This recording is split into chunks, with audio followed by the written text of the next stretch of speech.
um, talking about me, talking about my interview with Geriatric Services and what I'm expecting. But here lately, I joined the PRS Pararomberg Syndrome connection on Facebook and became instant families with those that are affected with PRS Pararomberg Syndrome or has someone that they love who's affected with it. So I kind of wanted to talk to them, and wish I could call them all out by name, but I can't. I'm not going to do that because I don't have permission to it. But I want to say to all of y'all, thank you for welcoming me, and thank you for being so positive with me. You all watched my video. You began to talk about how a lot of things that I talked about in the video chronicled your life and what you experienced, and told me thank you for being brave enough to talk about the sad part of it, and where a lot of people talk about trying to be positive and live a good life. And not to say that I don't ever try to be positive, I do. There's times when I have to be real with what I'm going through and what I'm feeling in my experience with Pararomberg syndrome. According to the doctors, a lot of times the insurance companies, they'll make you believe that it's just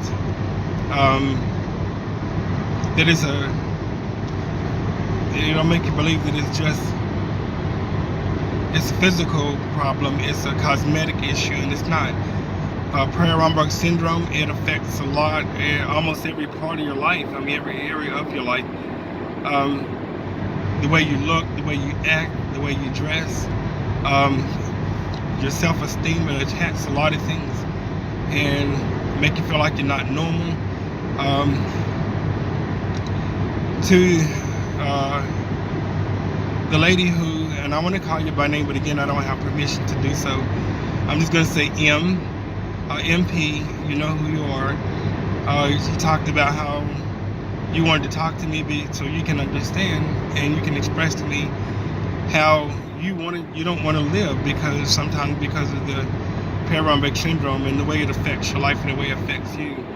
A lot of things that I went through, you talked about how you went through the same thing, and there were times, when I felt like giving up, when I felt like dying, and I knew that it wasn't an option, but it's an internal thing. It's something that I felt on the inside. I felt like I was less than, I wasn't as good as everyone else. So a lot of times I tried to supersede and a lot of things and tried to overcompensate by doing things bigger than me and making my personality bigger than who I am, just so I can feel like I'm normal. I felt like that if they can't, that I didn't want them to look at me. So if I do something that's gonna distract from that,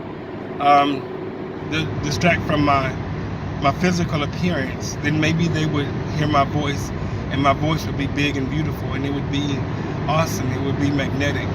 And a lot of things I overcompensated and going to school, getting an education, and went and got a master's degree. Because of the Pararomberg syndrome, I think I shared with a lot of people on that first video about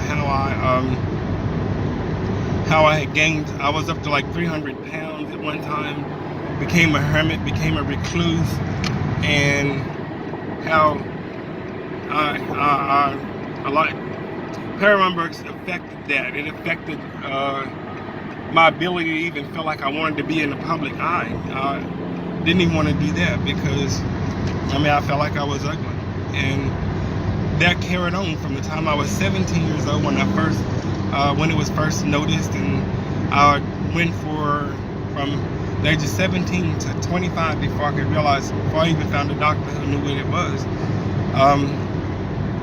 There's a mother who talked about her son he's had 9 surgeries, and if I'm just quoting, and I think I'm correct. I'm hoping I'm correct in saying that. He said that he had 9 surgeries, and he's 17 years old, and he's had it since he was 7 years old, and he was diagnosed when he was 7 with Pararomberg syndrome. I met years ago, when I first connected with what they call the Pararomberg's connection. When I first connected with them, met a young girl who her mother was trying to come to grasp with her Perron-Brooks syndrome. This lighting, I hope, is still okay, because I mean, I was in some pretty good light just a moment ago. It looks like it's coming back in. But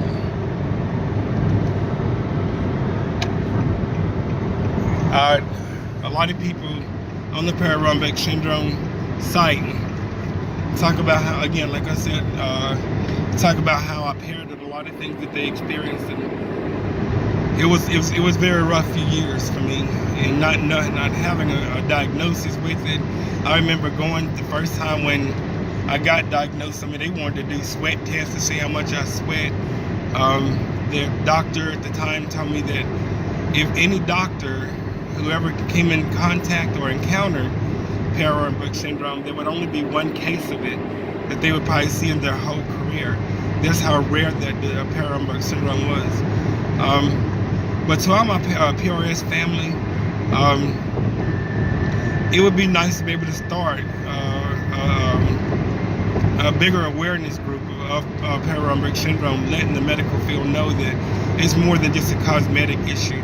It affects a lot of things. It's a neurological disorder where there's people who's reported having seizures from it, something that I'm terrified with a lot. I get the migraines real bad with it. Found out that years ago, that one of the affected side where I have Perron-Brooks syndrome, the nostril on that side is a whole lot thinner than the other side. So when I get sinus issues, it happens there a lot, and that's where my sinus headaches happen. I've learned that through doing public service and going outside of myself and reaching out to other people, doing things, it makes me feel better as a person. I think about those who said that they've had 6 or 7 surgeries and still you can tell that the Perron-Brooks syndrome is still there. I think about me wanting to have another surgery and how that would affect my life. Would it erase the physical signs of Perron-Brooks syndrome? Anyone who suffers from Perron-Brooks syndrome knows that the psychological part of that is going to be with you for the rest of your life. There's a large chunk of your life that you missed out on because you didn't want to be visible to the public because of the Perron-Brooks syndrome.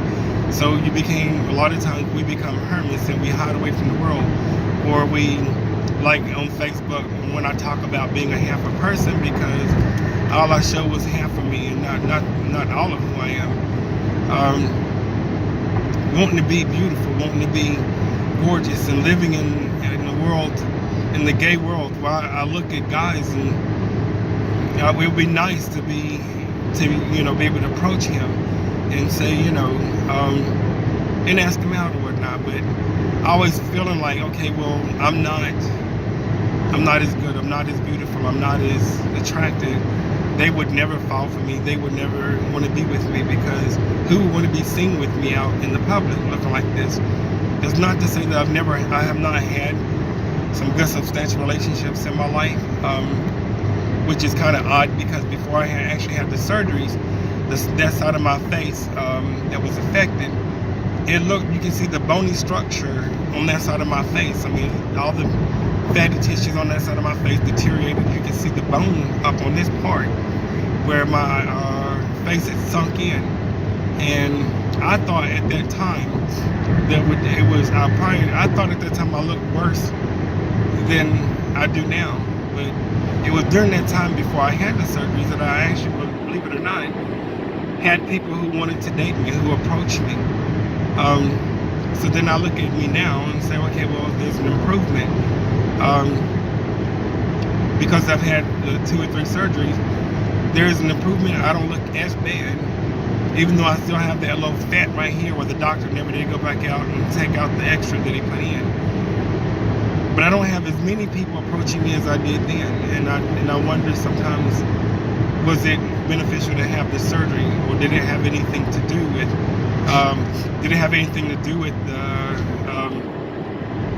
the surgery? That's the way I looked then. I had some pretty substantial relationships in my day then, but I think a lot of times too, that the main reason why I had those substantial relationships too is because I live larger than life. I live larger than what I look like. Just a note of encouragement.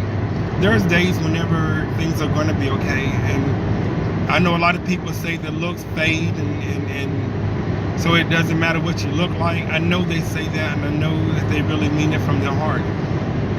But if you live with Perry-Romberg syndrome, and you've had a large chunk of your life taken away from you because you was afraid to reach out, because you was afraid to be out there in the world, then you understand that you wish you still had the looks. At least you could say that my looks faded with age, and not that I was robbed of the way I look. Because when you was robbed of that, you was robbed of a large part of your life. And you look at other people, and everywhere you go, everywhere you go, it looks like you look at other people and you wonder what it would be like to be normal, to look like them. A lot of things that people take for granted that you wish that you had. Looks is not everything, but at least you wish that you had that opportunity to be able to say that, because you didn't suffer from Perry-Romberg syndrome.